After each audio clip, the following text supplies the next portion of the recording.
Hola, soy María José. Soy fotógrafa, retratista de la realidad. Me gusta documentar con imágenes lo que vivo en el día a día, las cosas que me inquietan, que me llaman la atención, que me preocupan.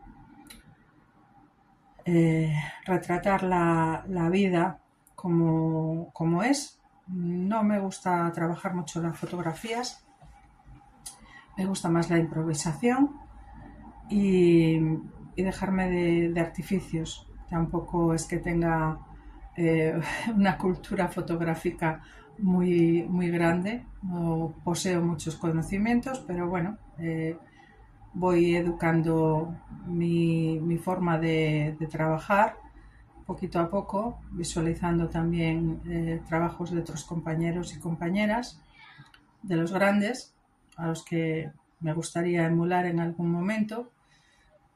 Más que emular, me gustaría inspirarme en ellos para ser tan buena en conseguir esas imágenes que a todo el mundo impactan. De momento me conformaré con que os emocione y que os mueva un poquito por dentro o que consigáis analizar lo que quiero transmitir yo a través de las imágenes que presento en esta muestra. Decir de mí, pues que soy una mujer ya adulta, digamos que madura, que va recorriendo un camino nuevo y un camino pues repleto de dificultades como las de cualquier otra mujer y bueno, pues que va en una carrera contra el tiempo, porque desgraciadamente en esta vida que nos ha tocado vivir ahora vas contra el reloj.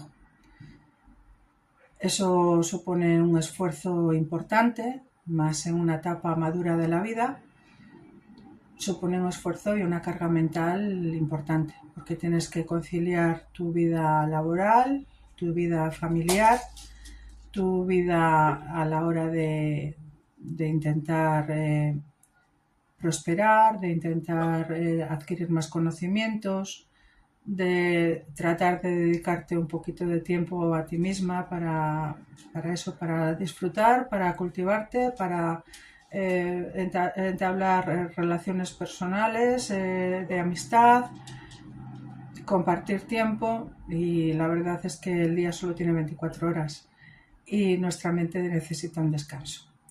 Espero que las imágenes que os presento os evoquen todo eso y retraten esa realidad que vivimos tantísimas mujeres a día de hoy. Bueno, muchas gracias por vuestra atención y hasta pronto.